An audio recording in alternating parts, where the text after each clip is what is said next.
মিথিলাকে vote দেওয়ার আজই শেষ দিন।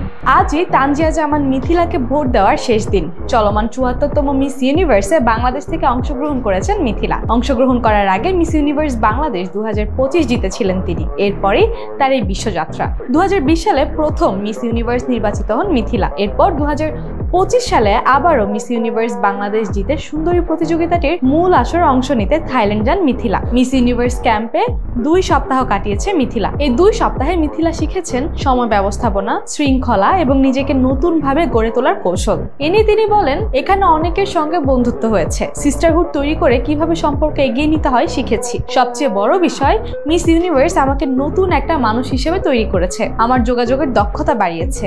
বাংলাদেশের মানুষ এভাবে সাপোর্ট করবে এটা সত্যিই অবিশ্বাস্য। মনে হচ্ছে আমরা ভালো কিছু করব। পিপলস চয়েসে ভোটিং এ ৫ নম্বরে জায়গা করার পর থেকে বিনোদন অঙ্গনের সহকর্মী, বন্ধু ও আত্মীয়রা সমর্থন জানিয়েছেন। পিপলস চয়েসের ভোটিং নিয়ে মিথিলা বলেন, আমরা দেখিয়ে দিয়েছি বাঙালিরা চাইলে কতটা এগোতে পারে। আশা করি আবারও বাংলাদেশ ১ নম্বরে যাবে। মানুষের ভালোবাসা থাকলে অসম্ভব কিছুই নেই। পিপলস চয়েসে আজকেই ভোট দেওয়ার শেষ দিন। ভোট দেওয়ার জন্য মিস ইউনিভার্স অ্যাপে গিয়ে বাংলাদেশ সিলেক্ট করে গেট ভোট নির্বাচন করতে হবে। এরপর পিপলস চয়েস সিলেকশনে তানজিয়া জামান মিথিলা সিলেক্ট করে প্রতিটি বিজ্ঞাপন দেখার মাধ্যমে আরও ভোট দেওয়া সম্ভব। পিপলস চয়েসে ১ নম্বরে থাকলে সরাসরি সেরা ৩০-এ পৌঁছে যাবেন মিথিলা। ২১শে নভেম্বর ঘোষণা হবে চূড়ান্ত ফলাফল। মিথিলা জানান, এটা একটা প্রতিযোগিতা, ফলাফল তো একটা আসবেই। ফলাফল যাই হোক, আমি খুবই খুশি, কারণ দেশের মানুষ আমাকে ভালোবেসেছে। এটাই আমার সবচেয়ে বড় পাওয়া। এই পাওয়া নিয়েই আগামী পথ চলা শুরু করব। যাকে আপনার কি মনে হয় বাংলাদেশের মানুষ কি পারবে মিথিলাকে পিপলস চয়েস ১ নম্বরে নিয়ে যেতে? ধন্যবাদ ভাইয়া। আসলে হ্যাঁ, বাংলাদেশের মানুষের পক্ষে মিথিলাকে পিপলস চয়েস ১ নম্বর করে তোলা সম্ভব, কারণ আমাদের আসলে স্ট্রেংথের জায়গাটা কিন্তু আমাদের জনসংখ্যা। আমাদের যে পরিমাণ ম্যান পাওয়ার, মোটামুটি যারা ভোট দিতে পারে সবাই যদি একটা করেও ভোট দেয় তাহলে কিন্তু আসলে অনেক ভোট হয়ে যায়, এবং সেখানে আসলে মিথিলাকে চেঞ্জ করার মতো আর কেউ বাকি থাকবে বলে আমার মনে হয় না। জাকির, আপনি কি মিথিলাকে ভোট দিয়েছেন? হ্যাঁ, ইয়েস নেহা, আমি ভোট দিয়েছি ওনাকে, এবং আমি আসলে কয়েকটা ভোটই দিয়েছি অ্যাডভার্টাইজমেন্ট দেখে, কারণ তিনি তো আমাদেরই ইন্ডাস্ট্রির লোক, আমাদের দেশেরই লোক।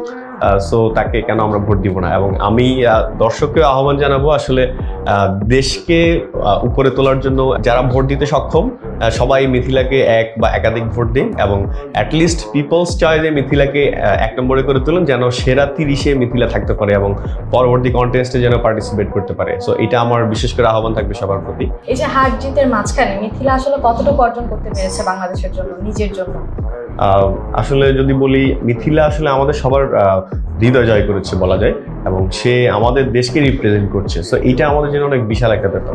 এবং তিনি পার্সোনালি যদি বলি, আসলে তার পার্সোনাল গেইনের জায়গাটা আসলে বিশাল এখানে, কারণ তার যে আসলে প্রতিযোগীরা আছেন তারা একই সাথে তার ফ্রেন্ড এবং সহকর্মী বলা যায়, অনেকেই তার খুব ভালো বন্ধু হয়েছেন। আমি তার কিছু স্ট্যাটাস দেখেছি, সেখানে দেখলাম যে আসলে তার সাথে অনেকের খুব ভালো সিস্টারহুড যে ব্যাপারটা সেটা হয়েছে। সো এই যে একটা পার্সোনাল লিঙ্ক আপ, সো এইটা ওনার জন্য খুব ইম্পর্টেন্ট একটা ইস্যুস। এটা তার পুরো জীবনে আসলে কাজে দিবে, এবং একই সাথে বাংলাদেশকে তিনি রিপ্রেজেন্ট করছেনই, এবং বাংলাদেশের ওভারঅল এই ইন্টারন্যাশনাল ইন্ডাস্ট্রিতে বা ইন্টারন্যাশনাল সেক্টরগুলোতে বাংলাদেশকে তিনি খুব ভালোভাবেই রিপ্রেজেন্ট করেছেন, এবং তিনি কিন্তু ওয়ার্ল্ড ওয়াইড মোটামুটি ভালোই ইম্প্যাক্ট ফেলেছেন। সো ওভারঅল বাংলাদেশের জন্য এবং তার নিজের জন্য খুব ভালো ইম্প্যাক্ট ফেলেছেন, এবং সামনেও ফেলবেন বলে আমি মনে করছি। ধন্যবাদ।